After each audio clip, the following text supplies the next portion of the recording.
Dear students, this is about enzymology of genetic engineering, what I started in the last video.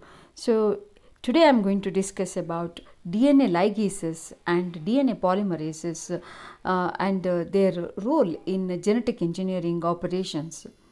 So this we have studied already. The enzymes, those are important for genetic engineering operations, are classified into nucleases, DNA modifiers and DNA ligases. So we have studied already in the nucleases, restriction endonucleases. In the DNA modifiers, we are going to study DNA polymerase enzyme and also DNA ligase enzymes. So all these, the ability to manipulate DNA in vitro depends on these enzymes that can cleave restriction endonucleases. They can modify and they join the DNA molecule in specific ways. So this is how exactly we can manipulate the DNA, and we can able to modify the expression of the gene with the help of these enzymes in genetic engineering. So set of enzymes manipulate the DNA in vitro in a predictable way. Each enzyme has a vital role to play in the process of genetic engineering. So DNA ligases, they are enzymes which join the two single strand DNA fragments by catalyzing the formation of phosphodiester bond. So they make a phosphodiester bond and link phosphate of one DNA fragment with the deoxyribose of the another fragment. So this is what you can see, one strand, another strand. So the DNA ligase, utilizing energy from either from ATP or NAD, it make or link the two DNA fragment with the help of phosphodiester bond. So DNA ligases are ubiquitous and essential for all cells at all times. You will find in all prokaryotic and eukaryotic cells, it is very essential. It is having a greater role to play in biologically, as these enzymes are now used for so many genetic engineering purposes. So the ligases are class of enzymes which catalyze the formation of phosphodiester bond between the 3' OH end. So you will find the 3' OH, this one, and with that of the 5' phosphate. So it link with these fragment using NRG. DNA ligases are popularly called molecular stitches or molecular glue. So covalently join DNA fragments using energy either from NAD or ATP. So DNA ligases used in molecular biology, recombinant DNA technology and other genetic engineering operations. So DNA ligases, they are biochemically they are called polydeoxyribonucleotide synthase. So enzyme code, you have studied enzymology, enzyme code. So synthesis or synthetases, they belong to the class, the enzyme class 6. So that's why EC is 6.5.11. So this is these synthase, as they are used for the synthesis of new molecules. You know that if there is a break in one strand of the double strand DNA, so if there is a break, or else the broken ends will be joined. You will find here the broken region. So this will be joined with the help of the ligase. So they join 5' free 5' phosphate with that of 3' the hydroxyl of the other segment or deoxyribose of the other segment, and they recognize these the free end, and they bind and they catalyze the reaction to form the covalent phosphodiester bond. In this way they seal the nick. You will find here the sealing of the nick. You will find, though it is the nick or the small cut you will find in between the two nucleotides will be sealed, and the enzyme function is required. So double strand DNA, and it cannot join the single strand. it joins the double strand DNA. Double strand DNA, even the one single strand nick will be joined. Such gaps and nicks on the one of the strand will be sealed. Single strand breaks are repaired by DNA ligase using complementary strand of the double helix as a template, with the DNA ligase creating the final phosphodiester bond to fully repair. So here you can see these are sticky ends. So there is a complementary base pairing. Then this nick is joined by the ligase. So DNA ligases can seal cut in single strand, not in the gap, remember. So they join sticky ends efficiently when compared to the blunt end. So the ligation efficiency depends on the DNA ends. That's what I said. So the complementary sticky ends, the ligation is so efficient. You will find if this is having a single strand tail, so the joining is very efficient. So there is annealing of complementary overhangs, and that the first there is a complementary the annealing it is called. Then further there is a phosphodiester bond will be established because they have come very closer now. So this is what required. That's why this the sticky ends will be sealed properly when compared to the blunt ends. So the blunt end, because in the sticky ends there is a complementary base pairing that brings these cut ends very closer, right? So that's what So that's for the blunt end, ligation is not so efficient. If we want a blunt end, this is the blunt end, So this blunt end, so the ligation, high concentration of ligase enzymes, and also these DNA fragments are required. So the DNA fragments in high quantity and enzyme quantity also, and also sometimes it will be done using some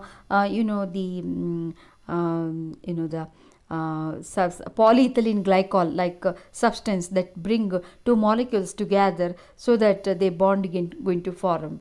So this is what you can see. So the blunt end ligation is not so efficient. So the DNA ligase types. DNA ligases are grouped into two families: ATP dependent ligase, where ATP is used as energy, or NAD dependent ligases. So according to the substrate required for the ligase adenylate formation. So NAD dependent nicotinamide adenine dinucleotide, that. So this bacterial ligases, they require this as the cofactor. These DNA ligases from E. coli, Escherichia coli, join 3' end of one DNA fragment with the 5' with the you can see that they can seal the complementary sticky ends, not the blunt end, remember, with the help using NAD as the cofactor. ATP dependent ligases are eukaryotic DNA ligases, viral DNA ligases, bacteriophage. The bacteriophages are the one, the viruses, they infect the bacteria. So the ligases extracted from these cells, they use ATP as the cofactor.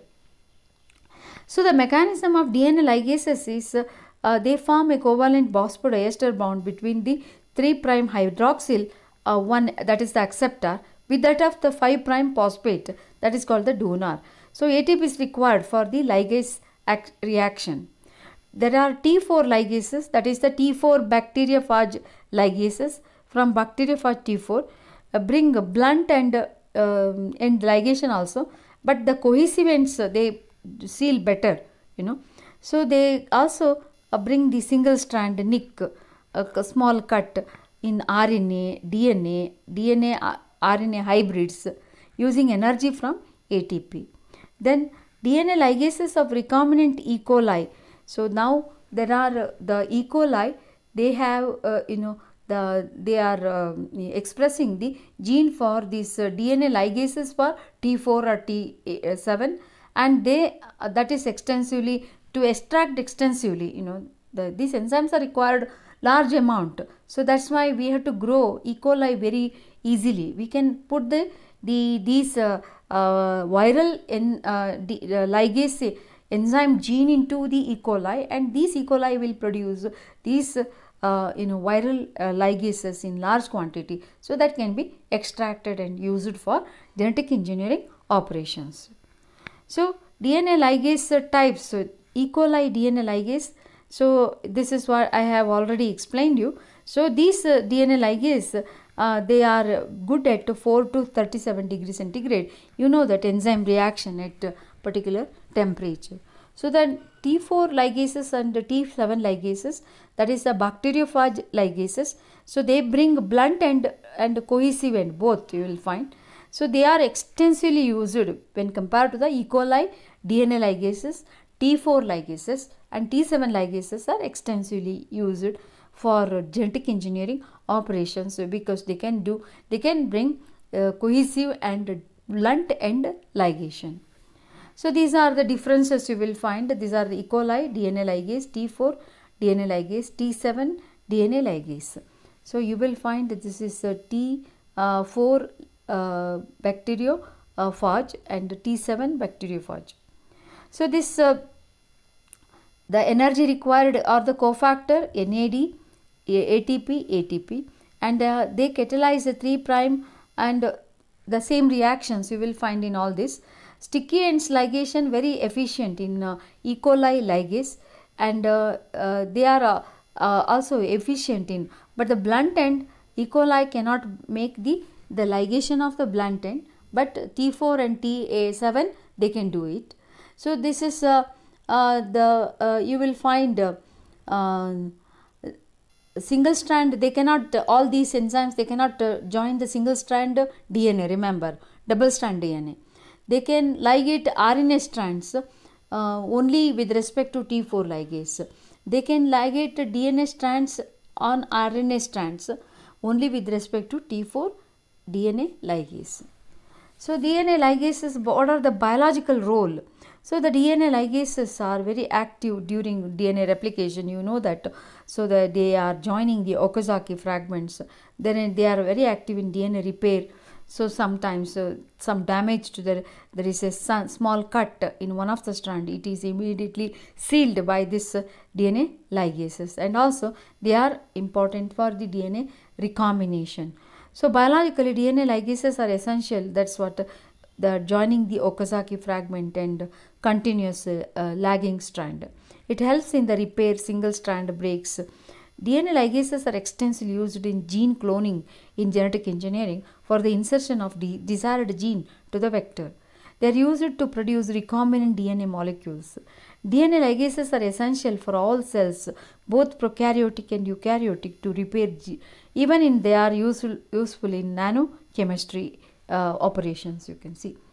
Coming to the DNA polymerases, these are the enzymes involved in DNA replication. You have studied extensively regarding the structure of DNA polymerase and class of DNA polymerase, prokaryotic, eukaryotic, and all this. Just remind, here I am just talking only about the DNA polymerases. They are used in genetic engineering operations. Okay, so this the action will be the same. They can synthesize DNA in 5' to 3' direction. This is what you can see. This is the primer, RNA primer, or else it may be DNA primer in the case of PCR reaction. So they add at the 3-hydroxyl end is required, where you can see the nucleotide triphosphate is added and releasing 2 phosphates, and you can see this the base pairing reactions and all this. You know the how exactly the DNA polymerase reactions you have studied. These DNA polymerases, they bring a template directed synthesis of DNA. They require a template, so that using deoxyribose nucleotide triphosphate as a monomers. The monomers are, you can see the they are the one to grow the or to synthesize the polymer. They use deoxyribonucleotide triphosphate. These enzymes initiate DNA synthesis on a DNA template bound on a primer. Primer is required. The OH, the hydroxyl 3' hydroxyl, that is where you can see the free nucleotides will recognize those That's how exactly they align, get polymerized. You know all those reactions. DNA polymerase requires single strand DNA or RNA primer to start the DNA synthesis. In genetic engineering, DNA polymerases are used to amplify desired DNA into number of copies. Within no time, in the PCR polymerase chain reaction in thermal cycle, so the DNA polymerase can bring in a 2 or 3 hours, it can the single DNA can be multiplied into millions of copies. So the DNA dependent or RNA dependent DNA polymerases, there are two types you will find. So DNA dependent DNA polymerase are the one you have studied. RNA dependent DNA polymerases are nothing but that is what used in the RT-PCR. You are now very familiar with RT-PCR. So it is this is also called reverse transcriptase. It uses RNA as template to produce the DNA. Okay, this is in vitro synthesis of DNA. We require the thermophilic DNA polymerases. We cannot extract DNA polymerases in the normal the organisms. Those organisms are the bacteria, those are living in high temperature in like hot spring. So they polymerase, otherwise the enzymes are very labile. They just if you heat the mixture above 40-45 degree, there is a thermal denaturation of the enzyme structure. So that is what will happen. So then once the enzyme is denatured, it cannot bring the catalytic function, you know all those. So that is what you can see the here. That's why in the PCR reaction, the thermophilic DNA polymerases like DNA polymerase that catalyze template directed synthesis of DNA from nucleotide triphosphate. Primer having free 3' hydroxyl is required to initiate the reaction. So in general, the maximum catalytic activity they show at between 75 to 80 degrees centigrade. So that is what they required. Normal polymerases, they show maximum activity at 37 degrees centigrade. Here the in the PCR or else in the reaction in thermocycle, they have to sustain about 90 degree centigrade. So that's why we have to special DNA polymerase, they can withstand the heating process. So in this you will find that this is how exactly, and also so many DNA polymerases, they also have exonuclease activity. If some other the non-complementary base when added, it immediately removes. So it has a 3' to 5' exonuclease activity. It removes and it add the right one. So polymerase chain reaction involves that thermodenaturation, that is double strand DNA split into that is a single strand template strands. You will see this is the thermodenaturation at above 90 degrees centigrade. Then annealing, that is the primer going to form complementary base pairing, that is called annealing.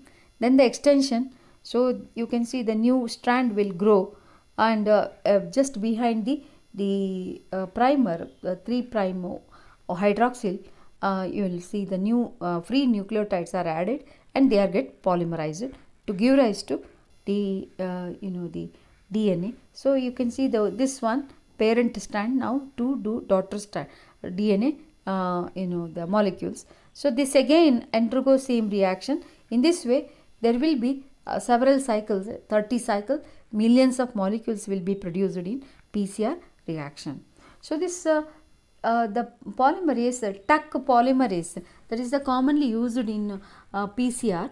So polymerase chain reaction, it is discovered in 1976, purified from the bacterium. They are living in hot spring. Hot spring means this boiling water. You will see how exactly water vapors.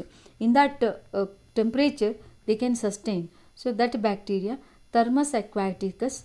So this Thermus aquaticus polymerize 150 nucleotides per second at 72 to 80 degrees centigrade and is active in 95 degrees centigrade for about 40 minutes. That's the half-life of that particular TUC polymerase. Thermus aquaticus for Thermus AQ aquaticus, TUC DNA polymerase, for DNA polymerase from TUC Thermus aquaticus, that okay.